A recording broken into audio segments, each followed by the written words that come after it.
Bonjour et bienvenue sur Canal Austral. Comme ça tu entends, un petit oiseau qui fait du bruit, qui chante même, et donc qui perturbe un petit peu. Donc aujourd'hui direction Cambuston, donc le collège de Cambuston à Saint-André, où les élèves, la proviseure, les professeurs l'a préparé une semaine sur la diversité. Donc du coup c'est le village de la diversité, donc au collège de Cambuston. Bon, allez en route, mais ça va.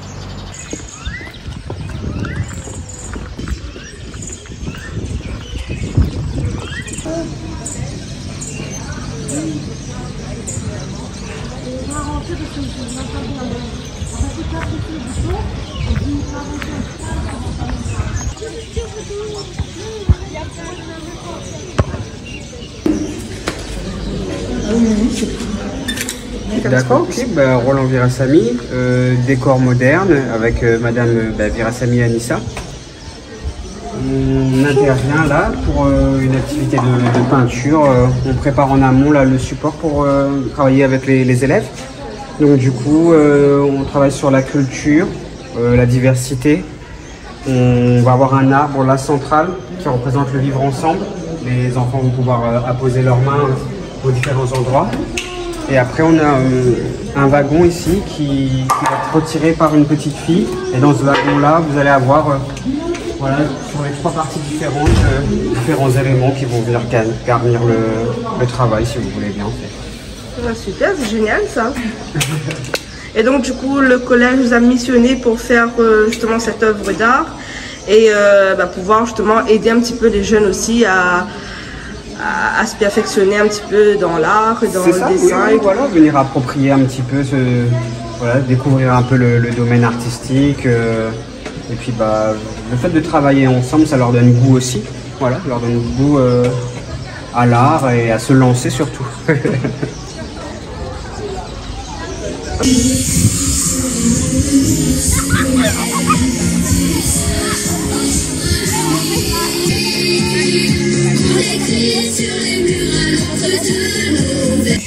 Donc mesdames et messieurs les élus, mesdames et messieurs représentant les associations, les représentants de l'académie, à toutes les personnes qui sont ici, et bien entendu, chers professeurs, chers élèves et chers parents. J'oublie probablement de citer certains d'entre vous, mais dans mon cœur, en tout cas, vous y êtes. Maman, comment il est là? Les bien? Gaïa, notre petite semaine ensemble, hein? Ça t'imagine ça, pas seulement pour Noël, quand tu vas reprendre l'école là. Oublie pas ça que nous a dit, hein? Oublie pas ça qu'il a écrit là-dessus, hein? Et moi, me demande à Zok une affaire. D'abord de savoir que ici, Nadane Moon, elle a fait vraiment beaucoup d'efforts pour être là à côté de Zok. Ça, madame l'allemand là, elle pas trouvé tout dans son berceau, ça? Madame là, ça est venue ici pour être là. Elle a bataillé aussi, hein? M'a pas parlé à sa place, mais moi, je peux dire, mais connaît quoi elle a fait. Et puis, vos professeurs de français, il faut quand même que j'essaye de parler un peu en français.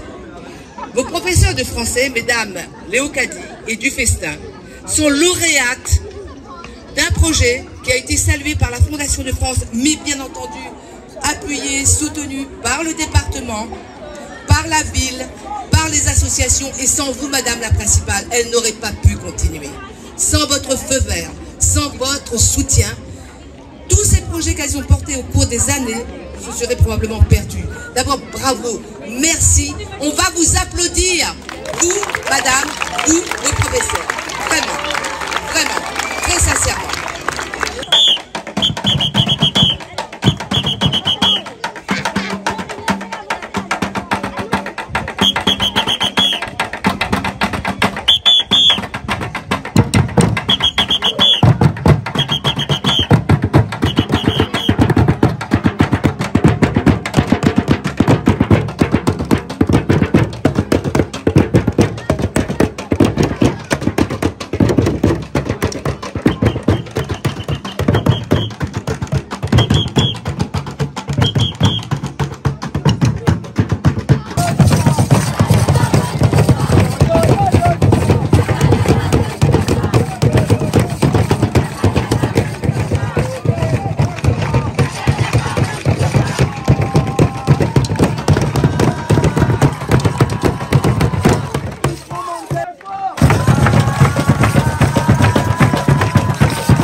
Donc bonjour Marmaille, bonjour à toutes.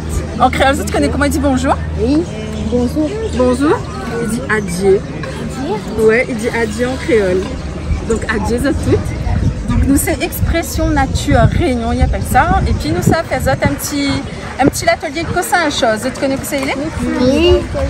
Ça même les gars, ça même. Donc un petit atelier sur cossin à chose et sur bonnes fruits et légumes.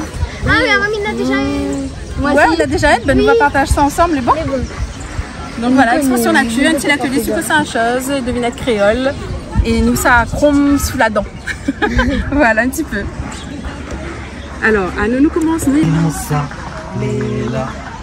La compris, tu peux commencer. Vous êtes envoyé avec nous? C'est que l'envie de danser. Actuellement, nous faisons un petit peu plus des ordres que ça, là, mais là, nous, on a des minutes, mais on ne va pas faire trop des ordres, on va rester un peu le allez, c'est parti, Félix. Oh, comment il est, Et puis sinon ça, Léla, comment il est?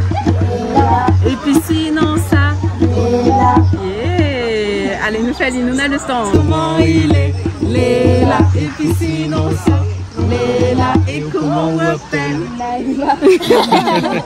Rouge, jupon blanc, soulevé. Ah, qui se connaît, qui se on les connaît. connaît déjà. Est-ce que tu peux donner un indice avant de donner la réponse? Les bons, les cheaters, les sucrés. Les gaillards, vous avez gaillards. Après, qui s'est fait donner d'autres indices? C'est la saison. Son pot, comment il est? Rose. Rose. Son pot, il est rose. Et son pot, les lisses ou bien? Et on a un petit pic dessus. Pitaya? Non, pas pitaya. Les lycées. Ça me mêle, les cheese. Ah oui.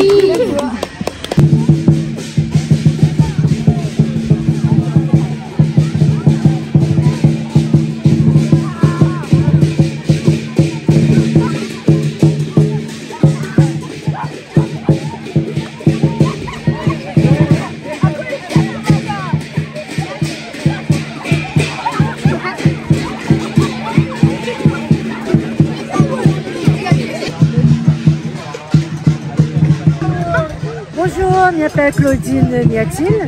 Je travaille chez Adika depuis 3 ans. Nous sommes là pour apprendre Marmaille au collège.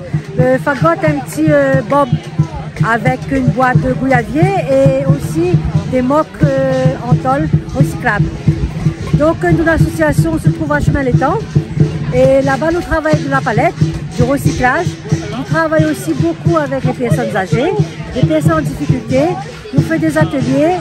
On travaille dans des écoles, donc on travaille plus précisément avec des palettes. Et du coup, c'est quoi un bob? Un bob, c'est un instrument musical avec du bois de gouyavier, du fil de fer et avec aussi d'une moque en tôle. Actuellement, on est en train de fabriquer un bob. Il fait partie des 5 instruments Maloya dans le temps avant. C'est les instruments traditionnels, hein? Traditionnel, c'est ça. C'est ce que tout le monde utilise longtemps aussi. Exactement. Et t'es fait avec les moyens du bord, donc du coup, il faut garder cette tradition-là. Tout à fait. Et voilà, continuer à perpétuer ça, surtout pour un jeune qui arrive et qu'il ne connaît pas trop c'est quoi. Exactement. Et c'est pour ça qu'on nous fait découvrir le collège, c'est quoi l'instrument, enfin. D'accord. Et ces autres même, ils fabriquent.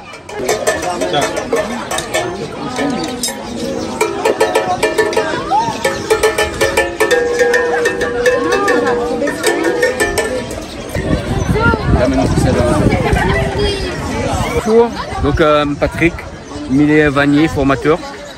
Et là, nous sommes sur le collège de Cambuston pour un monde Marmaille, l'art du tressage. D'accord. Et là, les enfants, ils apprennent à tresser avec quoi? Là, c'est la feuille de Vaqua. Donc là, nous apprenons à faire un petit mini set de table avec la petite dentelle intégrée. Et ça va, les enfants ils débrouillent bien? Pardon? Les enfants ils débrouillent bien? C'est ça, c'est une façon très rapide et très ludique pour apprendre le tressage. Donc c'est celle-là, pareil, c'est la même chose. C'est-à-dire aussi un pliage comme ça. Voilà. Après ici comme ça. Donc après on va faire ça. Et là, on passe le brin là-dessus. On tire et il faut faire bien le petit pointure. Bonjour, je m'appelle Lorenzo, j'ai 12 ans et on est en 5e 502 et on fait du tressage.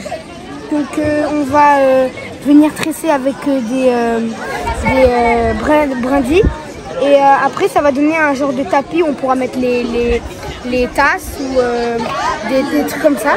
Et voilà. Merci.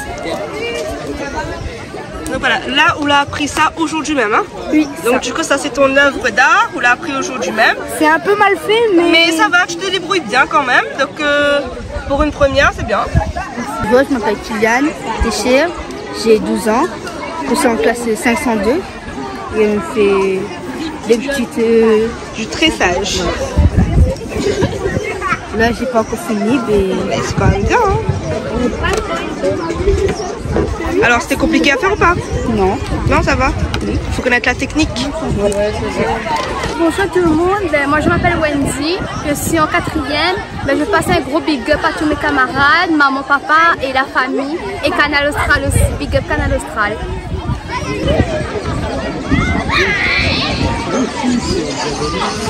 Allez-y, donc là, le but, c'est évidemment d'apprendre aux enfants au moins le nom de toutes les pièces et la façon dont elles bougent. Après, pour devenir un champion, il faut du temps. Mais quand on a appris déjà les règles, c'est-à-dire le nom des pièces et leur déplacement, après, il faut faire peut-être une dizaine de parties et on retient comment les pièces se déplacent et après on peut jouer. Après, ça devient un petit peu plus compliqué, bien sûr, parce que les techniques, les stratégies et les tactiques, ça met du temps avant de pouvoir tout enregistrer, mais en général, en quelques mois, on peut devenir assez fort aux échecs. Voilà. Il faut vraiment bien réfléchir avant de déplacer son pion. C'est exactement ça. Les échecs, c'est la particularité. C'est un jeu de réflexion. Il faut en permanence se poser la question pourquoi je dois jouer ou quel coup je dois jouer et pourquoi je dois le jouer. Ou encore, pourquoi mon adversaire a joué ce coup? Qu'est-ce que ça cache? Est-ce qu'il veut me faire un échec? Est-ce qu'il veut me prendre une pièce? Voilà, est-ce que je vais être en danger? Ou au contraire, est-ce qu'il se met en danger et je peux l'attaquer? En gros, c'est ça les échecs. C'est une réflexion permanente du jeu, sur le jeu. Voilà, c'est un combat de deux cerveaux, quelque part. C'est un peu ça. Alors, on va faire une petite démonstration. Donc, on a les enfants qui sont là sur un échiquier géant. Voilà. On déplace les pions, hop, chacun son tour. C'est toujours les blancs qui commencent et après les noirs. Pas tous ensemble, on remet chacun son tour. Les noirs jouent, allez, les noirs jouent, déplace un pion ou une caisse, voilà. Les blancs jouent, allez, chacun son tour. Voilà, les noirs jouent. Alors très bien, hein, le pion peut avancer 2 cases quand il est sur sa case de départ. Là, attention, hop, les blancs se sont mis en danger. C'est pas vraiment un danger, mais... Là, le pion noir peut manger le pion blanc. Non. Voilà, le pion noir peut manger le pion blanc. C'est plastique, ça casse facilement. Oui, très bien, tu as très bien déplacé le cavalier, sauf que tu t'es mis sur une case où le pion peut te manger. Évidemment, le pion ne va pas manquer de manger le cavalier. Paf, voilà, c'est gagné. Et là, allez aux noirs de jouer. Allez, les noirs peuvent. Ouais, le pion blanc vient de manger le cavalier. Allez aux blancs de jouer. Ça y est, il a joué le cavalier. Ouais, en L. C'est très bien, le cavalier se déplace en L. Félicitations. Allez, ensuite. Alors, du coup, est-ce que vous bien jouer ça? Oui, c'est bien, bravo. C'est chouette. Oui, ça va. Il faut réfléchir, hein. Mais ça va, c'est pas très compliqué. Non, ça va. Il faut bien comprendre et après ça va. Alors, les blancs, allez. On a pu apprendre le braille, regarde comment il marche un peu. Après, il est très intéressant par rapport à Nademoun, les non-voyants. Et on a beaucoup de personnes en ce moment. Donc, c'est très intéressant par rapport à ces personnes d'apprendre comme eux. Ouais. Ça. Et justement, apprendre à communiquer autrement que forcément soit de parler ou de voir quelque chose. Donc, oui, exactement. Alors, est-ce qu'elle est compliquée ou pas? Pas si compliqué que ça en fait. Ouais. Il suffit de mettre un petit peu la tête en place. Un petit peu la tête en place, apprendre bien. Il passe tout seul ça. Ouais. Par contre, ce qu'il faut bien comprendre, c'est que une personne qui, comme vous par exemple, toi tu es en quelle classe, Nelson? 5e. 5e. Imagine une personne aveugle en classe de 5e. Bon, aujourd'hui il n'y en a pas au collège de Cambuston, mais il y en a dans d'autres collèges. Et ben comment il fait pour apprendre quand il ne peut pas lire, quand il ne peut pas écrire?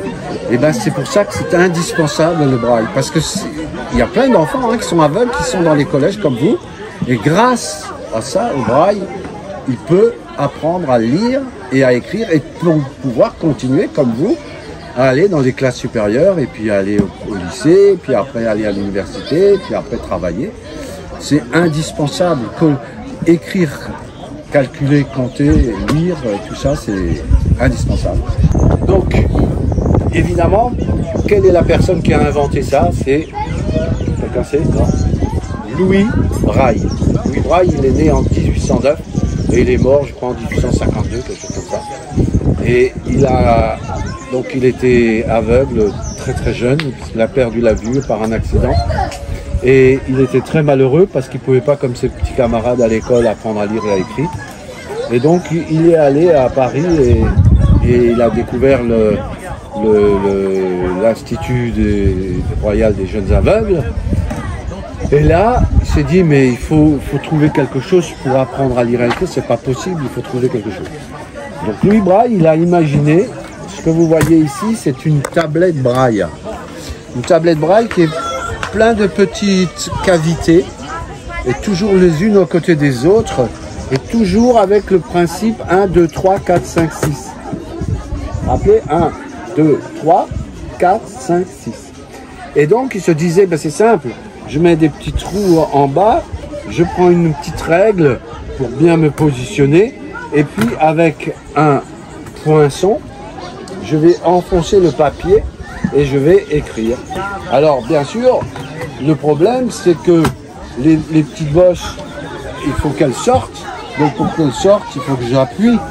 Mais quand j'appuie, là, je peux pas lire ce que j'ai fait, il faut que je retourne la feuille. Donc, quand je vais retourner la feuille, je vais lire de gauche à droite, comme n'importe quelle personne. Mais quand je vais écrire pour sortir la lettre là, je vais commencer de droite et je vais aller à gauche. Et comme ça, je pourrais lire de gauche à droite. Est-ce que vous comprenez ce que je veux vous dire en montrant sur la main comme ça? Et donc, je vais sortir les codes, comme par exemple le code que m'a donné Lorena. Lorena, elle m'a dit le J, donc il faut que je fasse mon J, mais il faut que je pense que le J c'était 2, voilà, mais je le cherche à droite, alors qu'il va sortir à gauche, et puis je cherche le 4 et le 5 à gauche, mais il va sortir à droite. Voilà. Donc c'est ouvre pour montrer que c'est l'autre côté que ça. Voilà, donc en sortant, donc je vais le mettre par là, voilà, j'ai mon J qui est ici. Il est juste en dessous des autres lettres. Et maintenant, bien sûr, ça a été en 1820. Là, on est en 1900. Non. Il ne connaît plus quelle année on est. 2023, vous vous rendez compte, c'est il y a 200 ans. Quoi. Donc, on a pas mal évolué. Il y a eu une machine qu'on appelle la machine Perkins. Alors, la machine Perkins, elle est faite de telle manière, comme une machine à écrire, automatiquement ce que l'on va écrire va sortir directement. Sauf que, bah, vous vous rappelez, pour la lettre J, il faut sortir quel code? 2, 4, 5. 2, 4, 5. D'accord? 2, 4, 5. Comment je vais faire? Eh bien, tout simplement, le clavier Braille, je vais vous le mettre un peu en face pour que vous le voyez, comme ça. Vous avez de gauche à droite, ça. Vous avez 3 touches. Et là, ça c'est la touche espace. Et là, de nouveau, 3 touches. Eh bien, 1, 2, 3, ça permettra de sortir le point 1, le point 2 ou le point 3. 4, 5, 6, donc comme ça. 4, 5, 6 permettra de sortir les points 4, 5 et 6. Mais, pour sortir une lettre, il va falloir enfoncer les points en même temps. Voilà, en même temps. Donc, on va faire un petit essai. Voilà. On va faire un petit essai. Voilà. Donc, essaye de voir, de positionner ta main. Déjà, Perrine va te dire si tu as bien positionné tes doigts. Pose juste tes doigts sur le clavier, sur le... D'abord, c'est quoi? Parce que le jeu, je ne connais pas. Non, mais poser ces 3 doigts à gauche, oui, les 3 doigts. Ah non, mais attends, est-ce qu'il les a bien devant? Voilà, il a bien mis ses doigts. Maintenant, alors maintenant, Julien, quels sont les doigts qui vont enfoncer la tête? les touches 2, 4, 5. Est-ce que tu vois lesquelles c'est? 2, 4, 5. Alors, est-ce que oui. tu sais où est le 2? Voilà. Très bien. 4 et 5, il est où? 4. Non, non. Non, ça c'est 5 et 6. Voilà, parce que le 4 il est ici. Voilà. Non, et vas-y. L'index, les deux index. L'index gauche, c'est 1. L'index droit, c'est 4. Pareil, alors 2, il faut que tu enfonces les 3 en même temps. Lâche. Vas-y, juste une. Alors, oui, bah, tu vois, ça marche. Voilà. Tu relèves, tu lâches. Ça y est, c'est fait. Bon.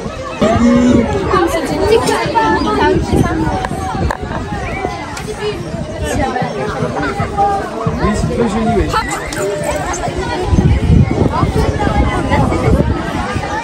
Bonjour, alors moi c'est Budzibine de l'association Famille de l'an 2000 qui se situe à Corbuston, chemin la voie. Moi c'est Judith, je suis animatrice sociale en tant qu'adulte relais dans l'association de jeunes de l'an 2000. Et du coup, l'association, elle consiste en quoi? Vous avez fait quoi en gros? On a 3 différents projets. Moi, je représente le parti REA qui consiste à faire des cafés des parents, tout ce qui concerne la parentalité, les relations parents-enfants. Et ma collègue ici, c'est le projet EVS. Tout ce qui dit atelier couture, vacua, les sorties en bus, le sport le soir, tel que le renforcement musculaire, la gym, le yoga. Et après, il y a atelier vacua aussi. Après, il y a atelier macramé, un petit peu de tout. Et après, l'association porte le projet classe ici, ce qui dit aide de devoir, sortie avec les enfants. Et le mercredi, sur la matinée, on fait des activités avec les enfants aussi. D'accord. Donc du coup, tout le monde il peut venir dans cette association? Oui, tout le monde. S'il n'habite pas Corbuston, comment on fait? Là, tu peux venir aussi. Il est ouvert à tout le monde. Il est ouvert à tout le monde, à tout âge. Ok, ben super, c'est gentil ça. Merci, au revoir.